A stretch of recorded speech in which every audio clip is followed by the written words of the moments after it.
Nato. Dear Mr. President, dear Volodymyr, thank you for what is always a warm welcome to Ukraine.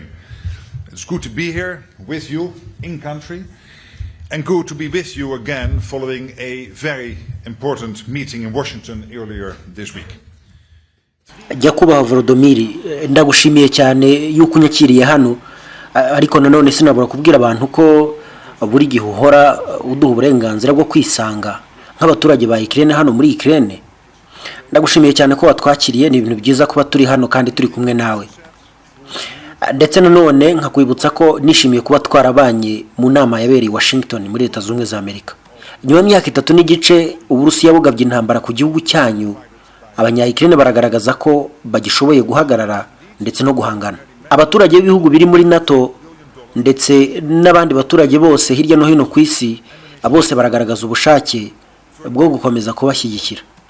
Ubufasha twe tubaha nka Nato ni ntavuguruzwa kandi tuzakomeza kubutanga.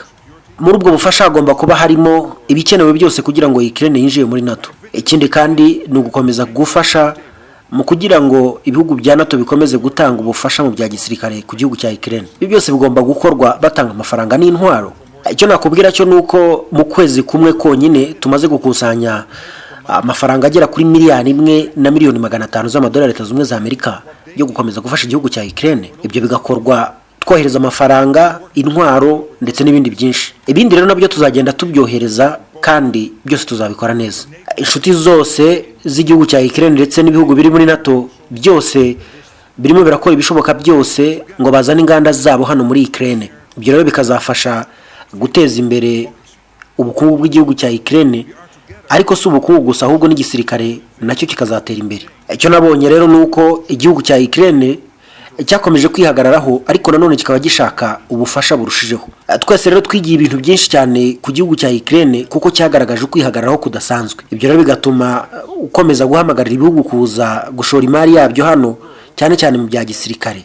Ndimo ndakora ibishoboka byose kugira ngo ibiro byacu ndetse n'ishami ryacu rikorera mu Budage rikomeze gufasha ingabo zanyu gukomeza kurwana neza no kubona ibyo bifuza byose ku mirongo y'urugamba. Turimo turakora ibishoboka byose kandi nanone ibiro byacu biri hano Kyiv ndetse n'ibiri mu gihugu cya Poland kugira ngo bikomeze kwifashishwa mu gutoza, kwigisha ndetse no gufasha abasirikare b'igihugu cya Ukraine n'abashaka kujya mu gisirikare kubikora neza. Muranabizi yuko twashyizeho akanama gashinzwe imibanire y'igihugu cya Ukraine ndetse na Nato, nako karimo kudufasha muri byinshi.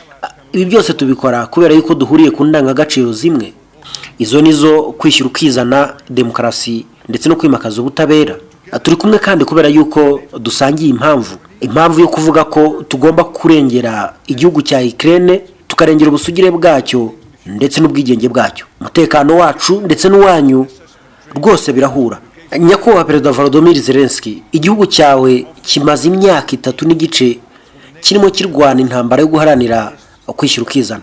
Abantu bawe bagiye babona ibintu bibi cyane bidashobora kuvugwa hano, ariko ibyo ntago bikanga igihugu cy'Uburusiya na n'iyi saha kiracyababuza gusinzira.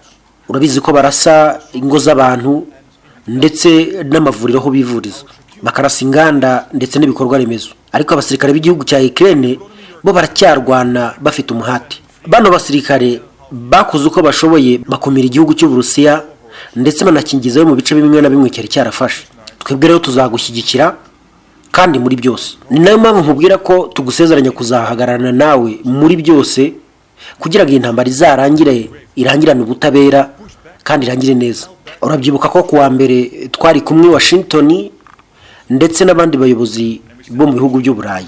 Ibyo rero twabikoze mu rwego rwo kugira ngo dushake nibura amahirwe yose ashoboka yo guhagarika iyi ntambara ndetse no kuzana ituze n'umutekano nyuma y'imyaka 3 n'igice y'ibihe by'umubabaro. Urabizi ko Perezida Trump bino bintu yabishyize mu byibanze. Si ibyo gusa ariko ahubwo yabishyize mu byibanze anagaragaza ko Leta Zunze za Amerika izakora ibishoboka byose mu gutuma Ukraine ibona ingwate ku mutekano wayo kandi zitayibangamiye. Ingwate ku mutekano w'igihugu cya Ukraine ni ingenzi cyane.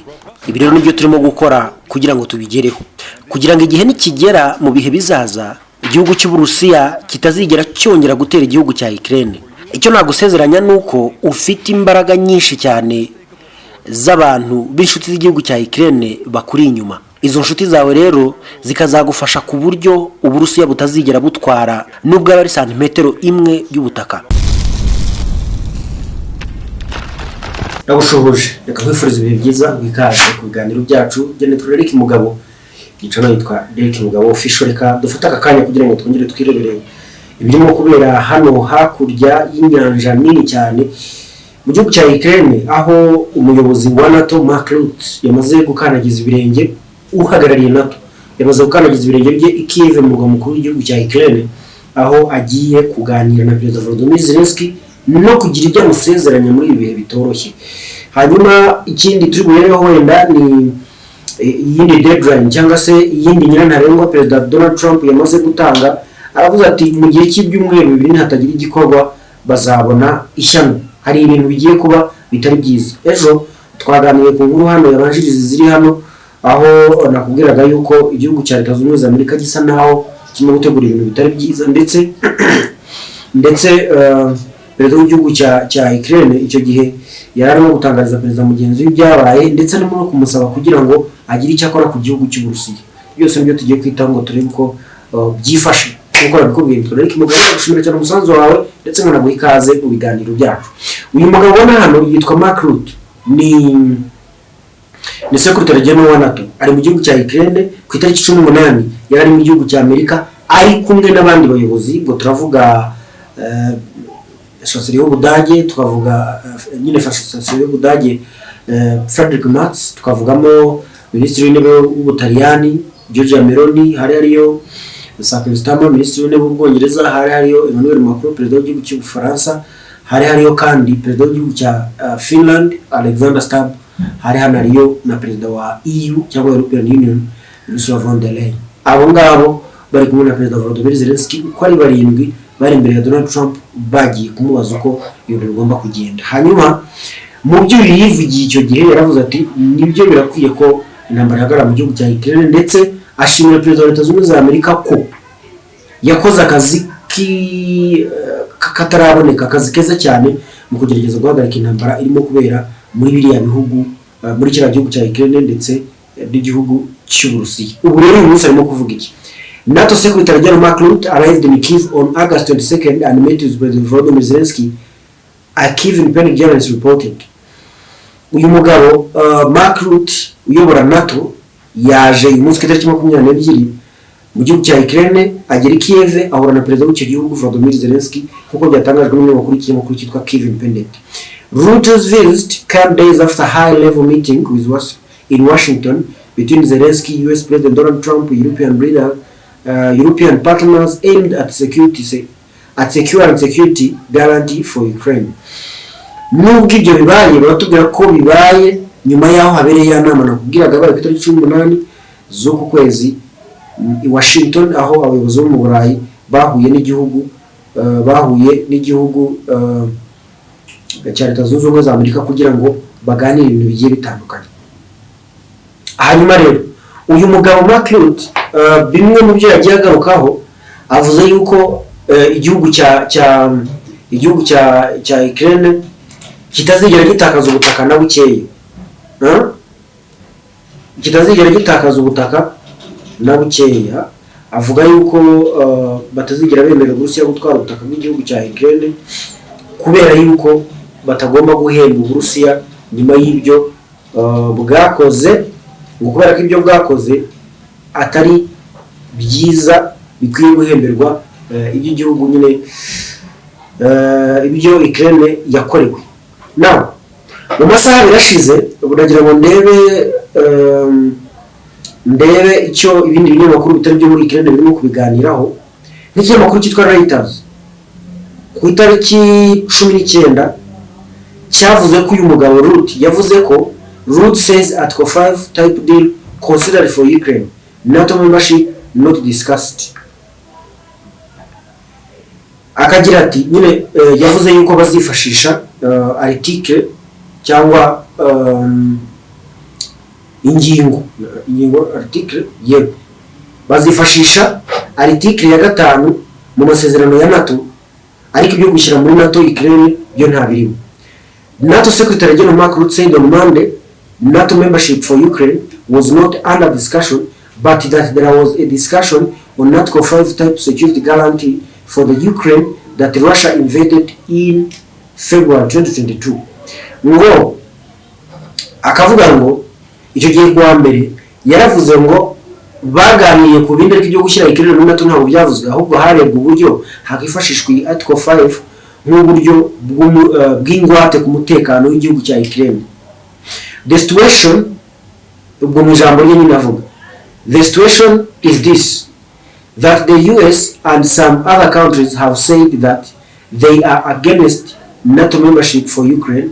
The official NATO position is that there is an irreversible path for Ukraine into NATO, Rutte said during an interview on Fox. Akavuga ati uko byagaragaye ibihugu byinshi birimo Leta Zunze Ubumwe za Amerika ndetse n'ibihugu by'u Burayi byagaragaje ko bitemera cyangwa bitanyuzwe no kuba igihugu cya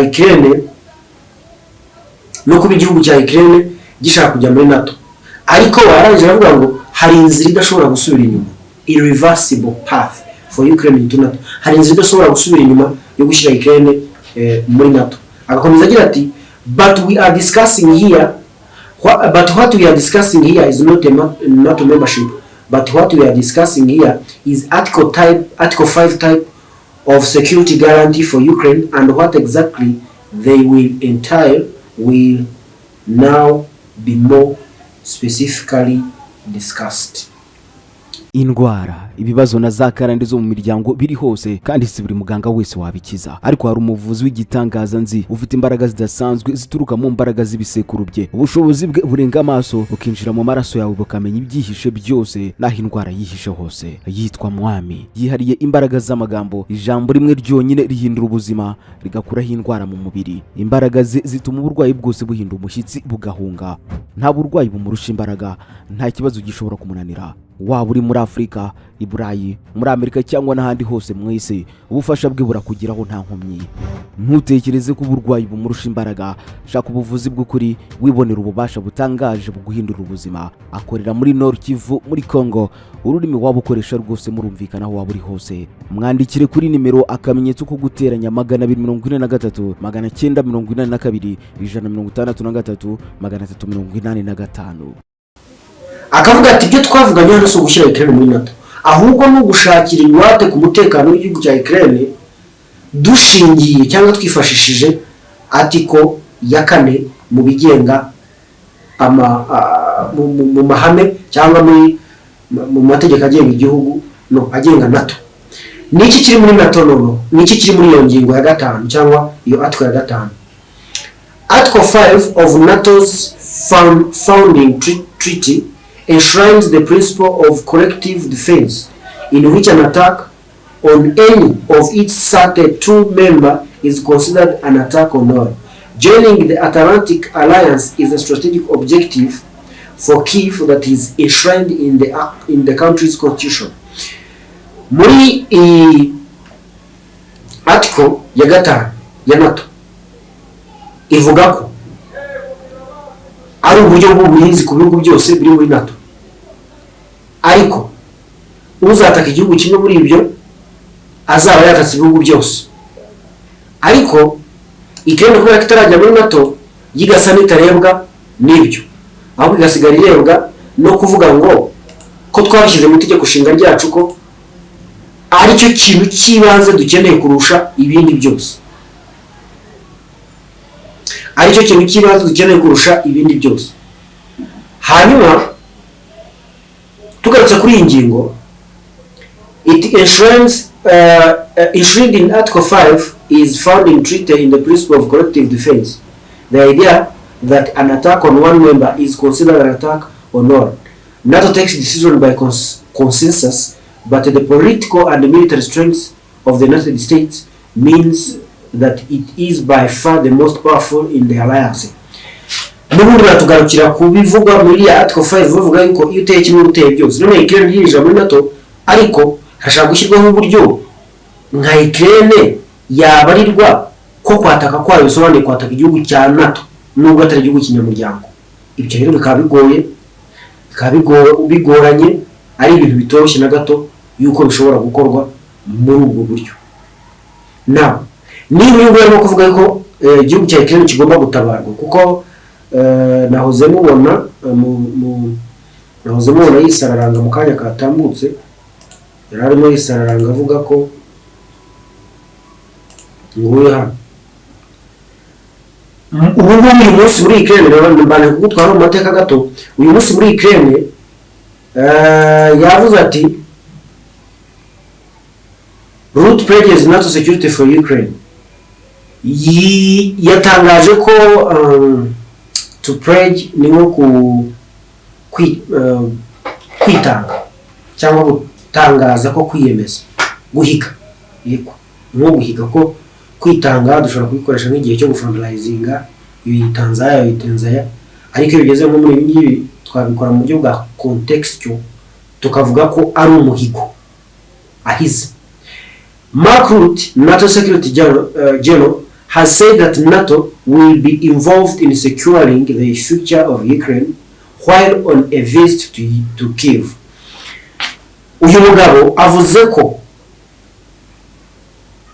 NATO igomba kuzifashishwa mu kurinda hazaza ha Ukraine, abivugira mu ruzinduko yagiriye hariya. Speaking to a joint press conference with Ukraine Volodymyr Zelensky, Rutte said that he was planning to make sure security guarantee for Ukraine are at such level, ensuring that Russia will never try to attack again. Ati ubwo arimo kuvugana n'itangazamakuru yavuze ati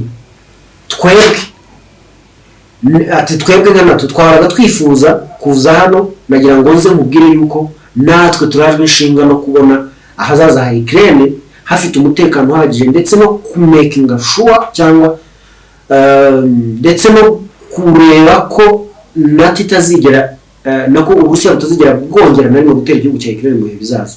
He added that the number of one security guarantee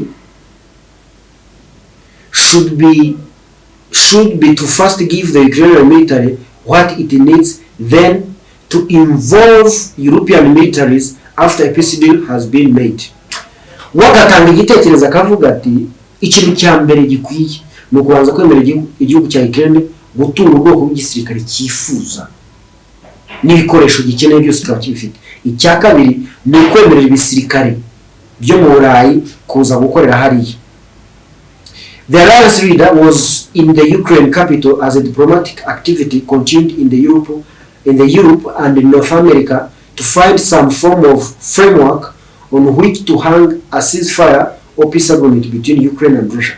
Ibarimo urugendo arimo gukorera mu bihugu byo mu Burayi ndetse no muri Amerika mu rwego rwo kugira ngo abaze abayobozi baho bamubwire icyo batekereza n'uburyo hashyirwaho amahoro no guhagarika intambara mu gihugu cya Ukraine mu ntambara y'amanyemo n'Uburusiya.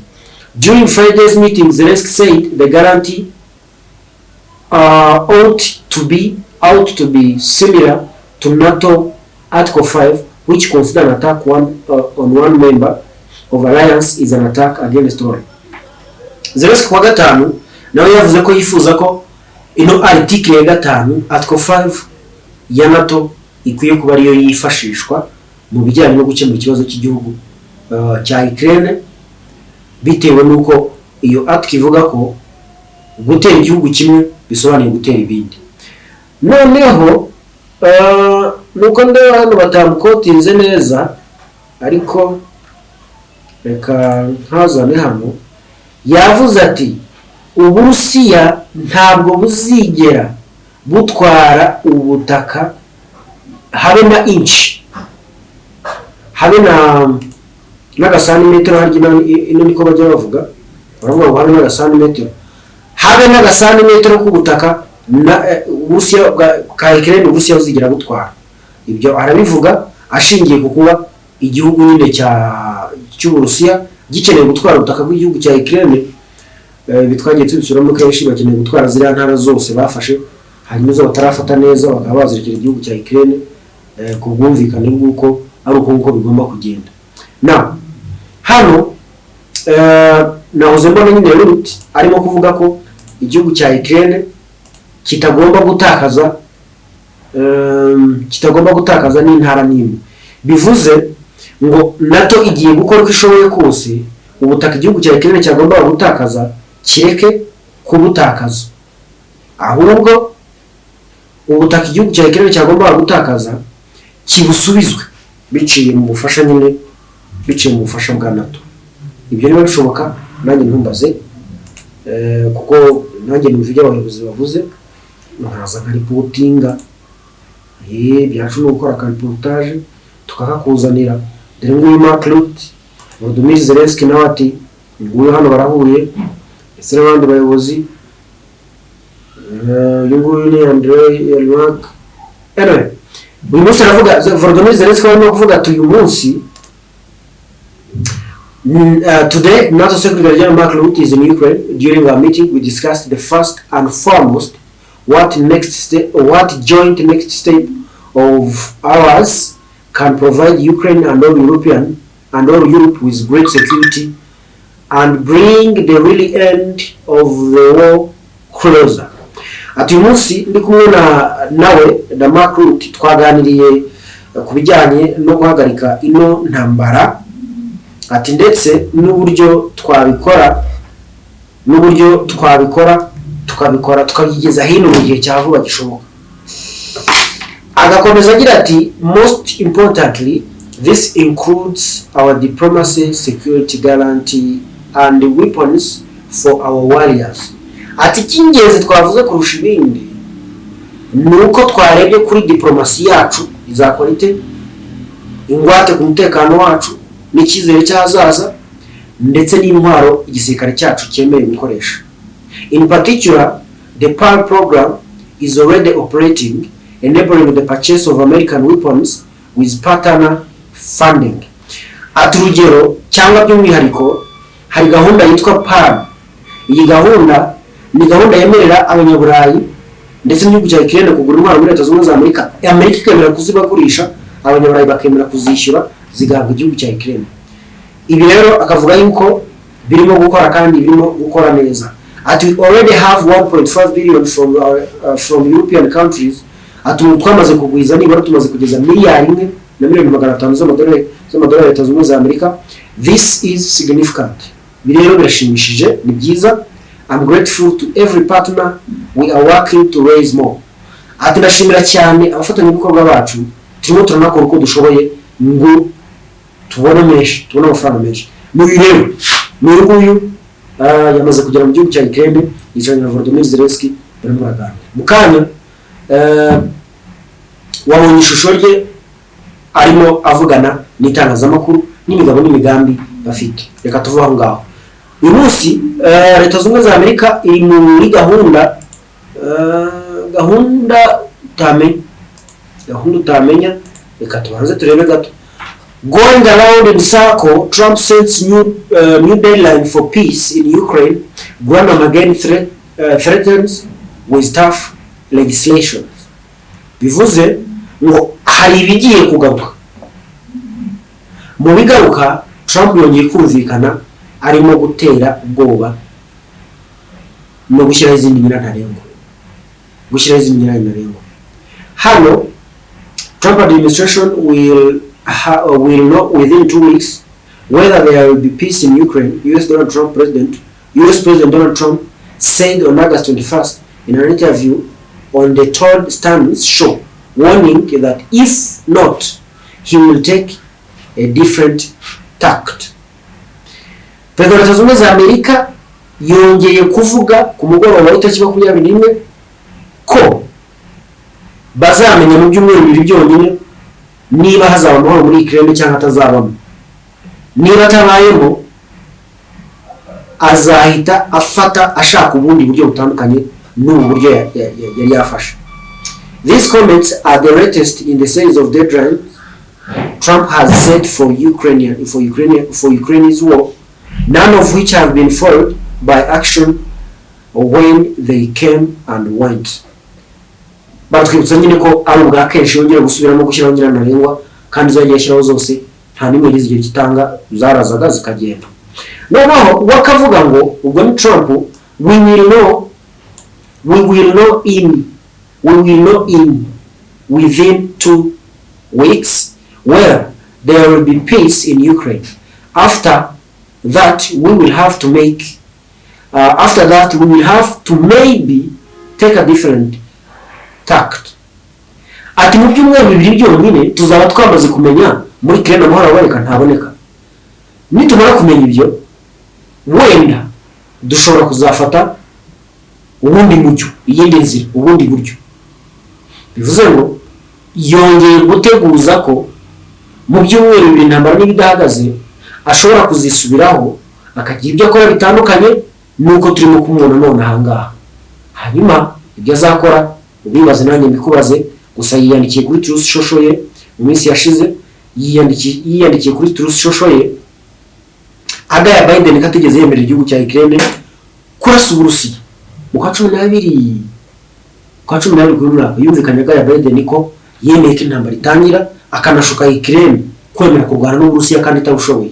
None yumvikanye avuga ati Joe Biden koko gute yabujije igihugu cya Ukraine kurasa mu Burusiya. Icyo kiganiro twagikoze ni nacyo kibanziriza iki ngiki, waza kujya ukakireba ukumva amagambo yavugaga icyo gihe n'uburyo yavugagamo. Kuki tutagabukiriza hano se wenda ibijyanye n'ibitero byo igihugu cya Ukraine cyateye mu Burusiya, ndetse Volodymyr Zelensky barimo gusabira igihugu cy'Uburusiya ibihano bikomeye cyane kuri Leta Zunze Ubumwe za Amerika nyuma y'uko Amerika irashe ku Uganda rukora ibintu byo home appliances, mu televiziyo n'ibindi bintu byo mu rugo rwa Leta Zunze Ubumwe za Amerika mu burengerazuba bwa Ukraine. Hanyuma Ukraine hit Russian drone base. Ukraine yarashe muri Crimea ahakorerwa kuri base, military base igihugu cy'Uburusiya ikorera muri Crimea. Ibyo turaza kubigaruka mu biganiro byacu bikurikirana n'ibidukundire kubera ko inkuru z'ibitero byo nicyase akarishya. Nitwa Rick Mugabo, ndagushimira cyane. Utarakora subscribe nyamuneka bikore ntacyo bitwara.